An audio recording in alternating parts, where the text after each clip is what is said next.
तो मुजान किबुत्सुजी जो कि मेजरली अपनी सिंगिंग और डांसिंग की वजह से जाना जाता है, in reality is suffering from a disease जिसकी वजह से वो सनलाइट में बाहर नहीं घूम सकता है। एंड कई लोग तो ये भी कहते हैं कि मुजान तो एक चाइल्ड अब्यूजर भी था। वेट, ये कब हुआ?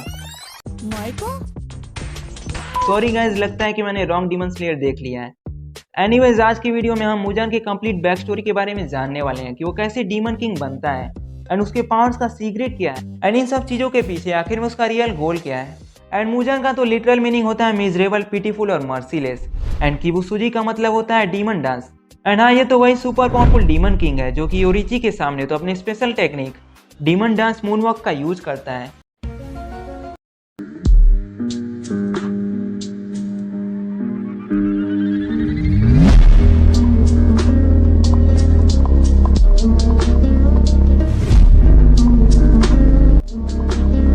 और ये तो किसी तरह से अपनी जान बचाकर यहाँ से भागता है, जिसके बारे में हम आगे जानने वाले हैं। So let's start the video.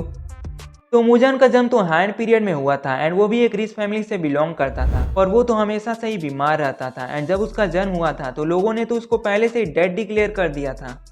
And फिर वो उसको दफनाने के लिए जा ही रहे होते हैं, लेकिन तभी वो बड़ी मुश्किल से रोने लगता है एंड उन्हें पता चलता है कि मुजान तो जिंदा है।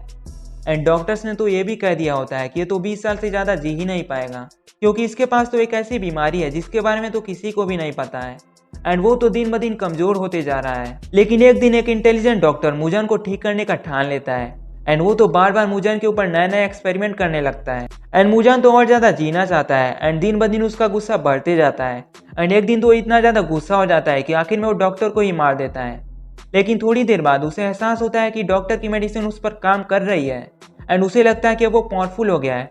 लेकिन तभी उसे पता चलता है कि वो सनलाइट में बाहर नहीं घूम सकता है एंड यहाँ तक कि अब उसे ह्यूमन फ्लेश खाने में भी कोई प्रॉब्लम नहीं है, क्योंकि इसी की वजह से उसकी सारी प्रॉब्लम सॉल्व हो रही हैं। लेकिन वो रोजाना दिन में बाहर नहीं निकलने की वजह से बहुत ही गुस्सा हो जाता है। एंड वैसे तो उसने डॉक्टर को ये मेडिसिन बनाते हुए देखा था जिसके अंदर ब्लू स्पाइडर लिली का यूज किया गया होता है, लेकिन अभी तो ये मेडिसिन बस एक एक्सपेरिमेंटल स्टेज पर है। एंड वो सोचता है कि वो शायद ही कभी कोई ऐसी बॉडी हासिल कर पाएगा जिससे वो सनलाइट में भी घूम पाए। एंड यहाँ पर मुजान को तो बस इतना ही पता होता है कि ये मेडिसिन तो नीले कलर का है, लेकिन वो तो इसे नहीं जानता है कि ये कहाँ पर मिलेगा, क्योंकि जिसने इसको बनाया था वो तो पहले ही निपट चुका है। एंड वैसे मुजान तो इसकी तलाश जापान के सभी जगहों पर कर रहा होता है, लेकिन उसे तो ये ब्लू स्पाइडर लिली तो कहीं भी नहीं मिलता है। एंड गाइस, वैसे ब्लू स्पाइडर लिली तो एक ऐसा फ्लावर है जो कि साल में 3 ही बार उगता है एंड वो भी जब सूर्य की रोशनी उस पर पड़ती है तभी। चेहरे का मतलब ये नहीं होता कि उन्होंने कोई तकलीफ नहीं होती। एंड इस मेडिसिन के अलावा मुजान के पास तो बस एक ही चॉइस है कि वो एक ऐसी बॉडी को हासिल करे जिस पर सनलाइट का भी कोई इफेक्ट ना पड़े एंड वो भी इमोर्टल हो। एंड इसी वजह से मुजान जहाँ पर भी जाता है वहाँ पर लोगों को डीमन बनाने लगता है, इसी उम्मीद में कि कभी ना कभी उसे कोई ऐसा डीमन जरूर मिलेगा जो कि सनलाइट में भी सर्वाइव कर पाएगा। एंड उसके जर्नी के थ्रू आउट वो 5 बार सेटल होने का सोचता है, लेकिन वो तो अब एक डीमन है एंड ये तो इन सबको बहुत ही ज़्यादा अब्यूज़ करता है। एंड फिर एक दिन वो तमायो नाम की लड़की से मिलता है जिसको मुजान की तरह एक बीमारी होती है एंड वो मुजान को उसे डीमन में कन्वर्ट करने के लिए कहती है ताकि वो अपने बच्चों के साथ और जी सके। लेकिन तमायो तो डीमन बनने के बाद अपने फैमिली मेंबर्स को ही खा जाती है एंड उसे बाद में जब इसका रियलाइजेशन होता है तब वो मुजान को बहुत ही हेट करने लगती है, क्योंकि उसके पास अब कोई और चॉइस नहीं होता है। एंड इसके बाद मुजान एक मार्क डीमन स्लेयर मिचिकासु सुकुगिनी से मिलता है जो कि मून ब्रीदिंग का यूज करता है और मिचिकासु का तो बस यही गोल होता है कि वो अपने भाई से पावरफुल बनना चाहता है। एंड मार्क डीमन स्लेयर बनने के बाद तो अब ये ज़्यादा दिनों तक जिंदा नहीं रहने वाला है। एंड यहाँ पर मुजान उसको कहता है कि अगर तुम डीमन बन जाओगे तो तुम हमेशा के लिए जिंदा रह पाओगे। एंड ये सुनकर मिचिकासु तो बहुत ही खुश हो जाता है और वो मुजान के बात पर एग्री हो जाता है। एंड इसके बाद तो मुजान अपना ब्लड उसके थ्रू रन कर देता है एंड 3 दिनों बाद वो एक डीमन में कन्वर्ट हो जाता है जिसका नाम होता है कोकुशिबो। एंड बहुत दिनों के बाद मुजान एंड तमायो योरीची सुकुगिनी से मिलते हैं एंड ये तो मिचिकासु का छोटा भाई होता है एंड ये भी एक डीमन स्लेयर होता है। एंड योरीची तो मुजान को देखते ही समझ जाता है कि ये तो पूरी तरह से गुस्से से भरा हुआ है। एंड यहाँ पर दूसरी तरफ मुजान तो योरीची को वही सारे साइड कैरेक्टर जैसा समझता है जिनको वो पहले ही हरा चुका है।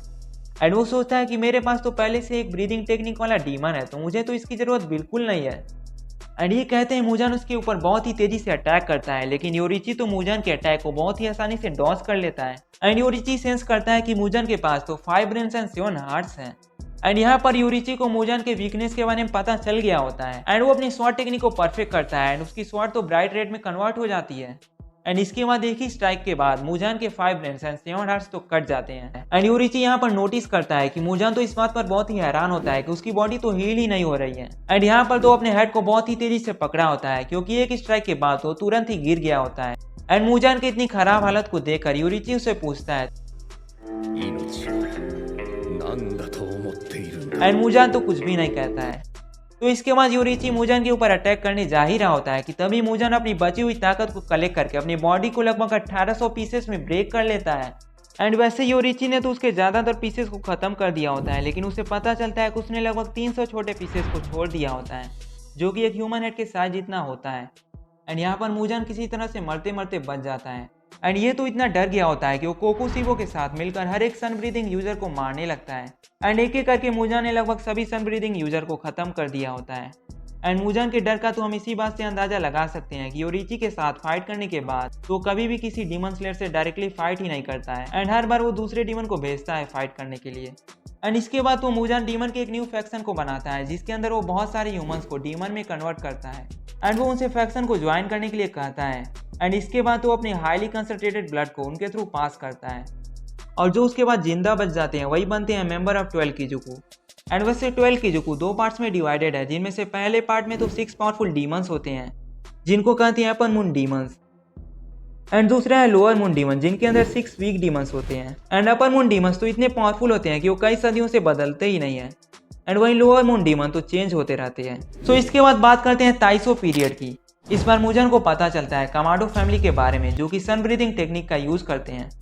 एंड जब तांजीरो वहां से टाउन में गया होता है तब मुजान उनके ऊपर अटैक कर देता है एंड वो सोचता है कि हो सकता है कि इन्हीं में से कोई ऐसा डीमन बन जाए जिसका यूज करके वो सनलाइट में भी चल पाएगा। लेकिन एट लास्ट मुजान को लगता है कि उसके ब्लड के इंजेक्ट करने के बाद तो सभी लोग मारे गए हैं, लेकिन उसे इस बात की तो बिल्कुल भी खबर नहीं होती है कि नेजुको ने तो उसके हाईली कंसंट्रेटेड ब्लड को लेकर भी सर्वाइव कर लिया है। सो ओवरऑल बात करें तो मुजान की इस पूरी सीरीज के दौरान तो बस एक ही गोल रहा है कि वो कैसे इमोर्टल बने। एंड बचपन से ही कमजोर होने की वजह से वो इसके लिए इतना ज़्यादा डेस्परेट होता है कि वो कुछ भी करने के लिए तैयार होता है एंड वो करता भी है। सो यहाँ गाइस यही तक थी मुजान की बैक स्टोरी। एंड ये वीडियो कैसा लगा कमेंट करके जरूर बताना। एंड वीडियो अच्छा लगा तो लाइक कर देना एंड चैनल को सब्सक्राइब करके बेल आइकन को भी ऑल पर सिलेक्ट कर लेना ऐसे और वीडियोस को देखने के लिए। एंड मैं मिलता हूँ नेक्स्ट वीडियो में। Thanks for watching.